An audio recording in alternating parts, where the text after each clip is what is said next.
Reka nongere mbasuhuze inshuti bakunzi ba HPTV Rwanda, nizere ko muri amahoro. Hari abadukurikira muri hano mu gihugu cyacu cy'u Rwanda, hari namwe mudukurikira muri hanze yacyo. Mwese turabashuje, reka twizere ko muri amahoro. Nitwa Ruben Masengesho, hano tubagezaho ibiganiro bitandukanye birimo amakuru agezweho ariko n'ibindi biganiro mu bisata bitandukanye. Muri uyu mwanya rero ngarutse nje kubagezaho inkuru icukumbuye cyangwa se inkuru irambuye ku bijyanye n'amasezerano hagati ya Amerika ndetse na Iran. N'amasezerano yasimwe uyu munsi hagati ya Perezida wa Leta Zunze Ubumwe za Amerika Donald Trump ndetse na Perezida wa Iran Masoud Pezeshkian. N'amasezerano agizwe n'ingingo 14. Ndagira ngo rero mbibanyuriremo mbabwire ibigize aya masezerano, ese bihagaze bite, byaba bitanga icyizere se. Ibyo byose nibyo tugiye kurebera hamwe. Nkuko nayabwiye, nitwa Ruben Masengesho, iyi ni HPTV Rwanda. Nimujye kurereka noneho tuze tubinyuramo akantu ku kandi. Nyuma y'amezi ane isi ihangayikishijwe bikomeye n'intambara yo mu burasirazuba bwo hagati kubera uburyo yahungabanyije ubukungu bwayo, Leta Zunze Ubumwe za Amerika na Iran byagiranye amasezerano y'amahoro yibanze bibifashijwemo na Pakistan, byemeranya guhita bihagarika imirwano. Perezida Donald Trump yashyize umukono kuri aya masezerano mu ijoro ryo kuwa 17 Kamena 2026 ubwo yari mu Bufaransa ahabereye inama y'ihuriro ry'ibihugu 7 bikize ku isi cyangwa se G7, ndetse bivugwa ko na Perezida wa Iran Masoud Pezeshkian nawe yamaze kuyasinya, bivuze ko yatangiye kubahirizwa. Aya masezerano y'agateganyo agizwe n'ingingo nkuru 14 zigaragaza ibyo buri ruhande rugomba kwigomwa n'ibyo rugomba kunguka. Biteganijwe ko agaciro kayo kazamara iminsi 60 ishobora kongerwa byumvikanyweho n'impande zombi. Iyi minsi nishira impande zombi zubahirije ibikubiye muri aya masezerano, nibwo hazasinywa amasezerano ya nyuma azashyira akadomo kuri iyi ntambara. Urwikeke rwa rumaze imyaka myinshi hagati ya Amerika na Iran rurangire, ibihugu birimo Israel na Lebanon bibohoke. Guhagarika ibitero, gufungura umuhora Hormuz, gusana ibyangiritse muri Iran, guhagarika umushinga wo gukora intwaro kirimbuzi no gukuraho ibihano by'ubukungu ni ingingo tugiye gusobanura birambuye nk'uko zigaragara mu nyandiko yashyizweho umukono. Guhagarika ibitero ahantu hose niyo ngingo ya mbere. Igika cya mbere cy'amasezerano y'agateganyo kivuga ko Amerika na Iran ndetse n'abafatanyabikorwa b'impande zombi bigomba gutangaza ko bihagaritse ibitero ahantu hose ako kanya kandi mu buryo burambye.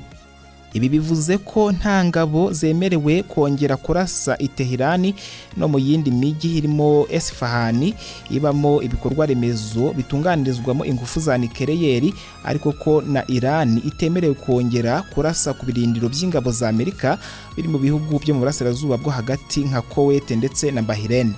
Amasezerano asobanura ko guhera ako kanya cyangwa se igihe yasinyiwe nta ruhande rugomba gutangiza ibitero cyangwa gukangisha guhungabanya umutekano w'urundi, kandi ko ubusugire n'ubwigenge bwa Liban bugomba kubahirizwa.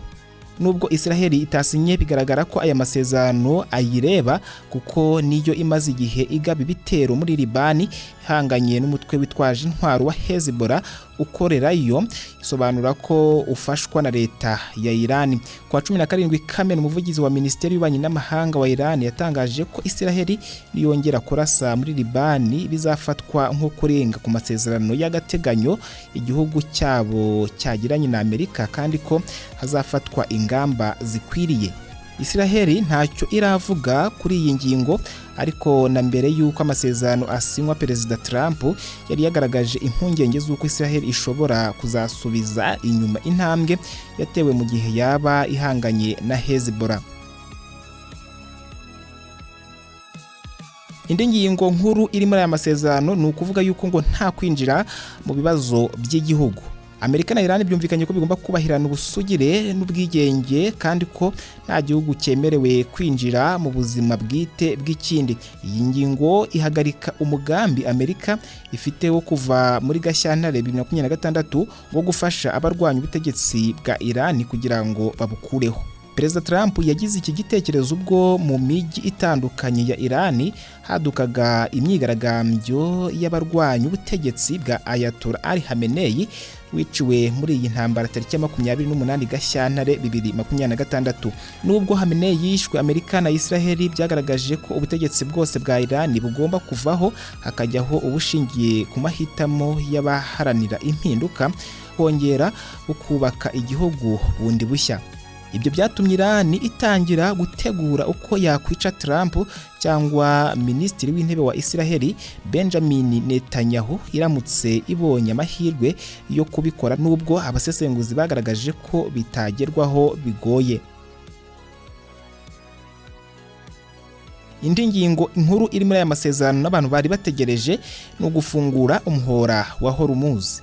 Ingabo za Irani zafunze uyu muhora intambara igitangira mu rwego rwo gushyira igitutu kuri Amerika n'inshuti zayo, kuko ni inzira y'ingenzi cyane inyuramo 20% by'ibikomoka kuri peteroli byoherezwa ku isoko mpuzamahanga, nibura miliyoni 20 z'utugunguru twabyo ku munsi bitambuka nyine hariya mu muhora wa Hormuz.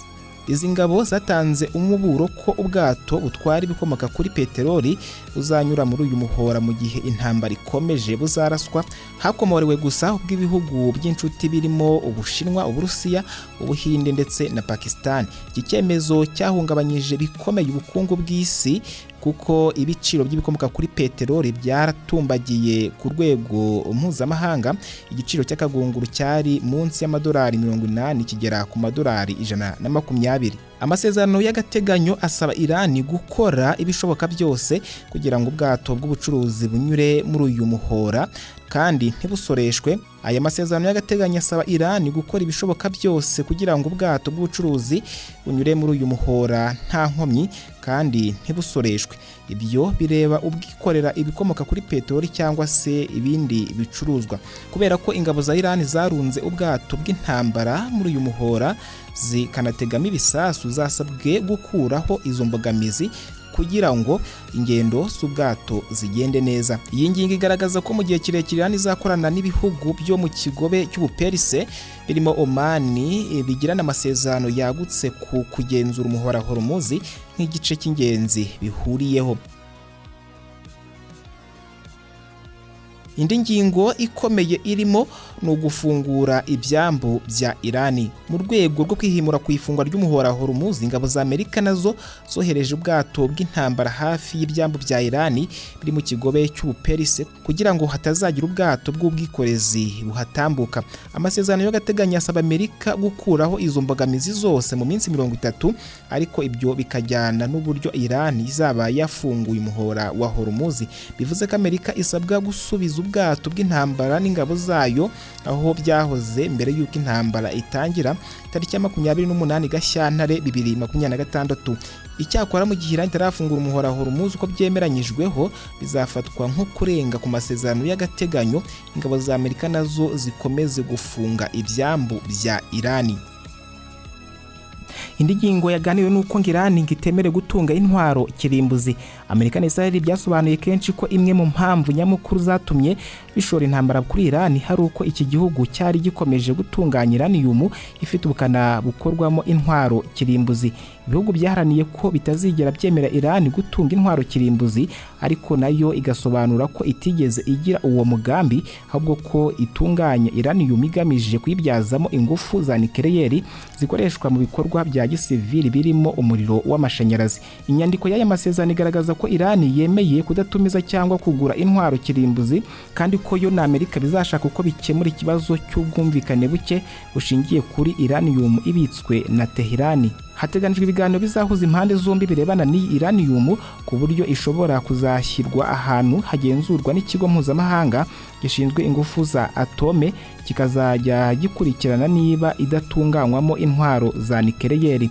Indi ngingo iri muri aya masezerano nuko ibihano bizavaho, ubwo ni ibihano byafatiwe Irani. Hashize imyaka myinshi Amerika itangaza ko Irani yanze guhagarika umugambi wo gukora intwaro kirimbuzi yifatira ibihano by'ubukungu, inafatira imitungo myinshi ifite aho ihuriye nayo ibarirwa agaciro ka miliyari z'amadolari. Irani yagaragaje ko ibihano birimo kuyirenganya gukomeye kuko itemera gutunganya ingufu za nucleaire ku mpamvu za gisirikare, ni nako inshuti zayo zirimo n'Uburusiya zibyumva.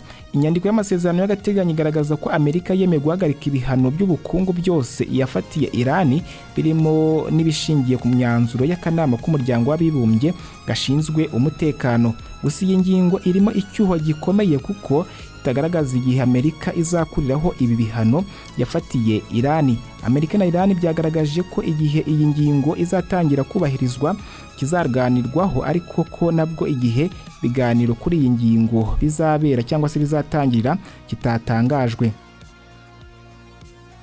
Miliyari 300 zo gusana ibyangiritse. Inindi ngingo iri muri aya masezerano, Irani yari yaragaragaje ko izemera kumvikana na Amerika mu gihe izaba yemeye ibyifuzo byayo birimo kubaka ibikorwa remezo byose yangije Tehran kuva intambara yatangira muri Gashyantare. Amasezerano yibanze agaragaza ko Amerika yemeye kwifatanya n'abafatanyabikorwa mu karere bagategura umushinga ufite agaciro ka miliyari 300 z'amadolari wo kongera kubaka Irani no guteza imbere ubukungu bwayo. Ibi bihugu byumvikanye ko bizumvikana ku ngingo zose zigize uyu mushinga mu minsi 60 iganisha ku isinywa ry'amasezerano ya burundu, kandi ko Amerika ariyo izagena uburyo bwose uzashyirwa mu bikorwa. Gusa ibi ntibivuze ko hari amafaranga Amerika izatanga mu mushinga wo gusana ibyangiritse muri Irani, kabone niyo cyaba ari igiceri kimwe. Kugira ngo byumvikane neza, umuyobozi wa Amerika yasobanuriye itangazamakuru ko igihugu nka Leta Zunze Ubumwe z'Abarabu gishobora kubaka uruganda rw'ingufu muri Irani, ariko bigakorwa ari uko Washington yabitangiye uruhushya. Ibiganiro kandi ngo bizakomeza. Amerika na Irani byumvikanye ko nyuma yo kugirana amasezerano y'agateganyo bigomba guhita bitangira ibiganiro biganisha ku masezerano ya nyuma ashobora gusinywa mu minsi 60 iri imbere, cyangwa se ikongerwa mu gihe haba hari ibitumvikanweho. Ibi bihugu byumvikanye ko bizashyiraho urwego ruzaba rushinzwe kugenzura ibahirizwa ry'amasezerano y'amahoro, rukazagira uruhare runini mu isinywa ry'amasezerano ya burundu. Icyakora imiterere yarwo ntirasobanurwa. Amasezerano ya burundu nagerwaho bizaba bisobanuye ko intambara ya Amerika na Iran irangiye, kandi ko umutekano wa Israel na Liban utazongera guhungabanywa. Amerika na Iran byumvikanye ko akanama k'umuryango w'abibumbye gashinzwe umutekano kazaterana kayatore. Ibyo bizaba bisobanuye ko umuryango mpuzamahanga ushyigikiye aya masezerano bidasubirwaho. Naho dusoreje ino nkuru ndende twabateguriye ikubiyemo iby'amasezerano hagati ya Amerika ndetse na Irani. Twizeye ko mwungukiyemo byinshi. Nge nitwa Ruben Masengesho, mukomeze mudukurikirana kuri HPTV Rwanda. Hano hatambuka ibiganiro byiza ndetse n'amakuru agezweho mu masaha atandukanye y'umunsi. Mukomeze kugira ibihe byiza, mugire ijoro ryiza, Imana ibarinde.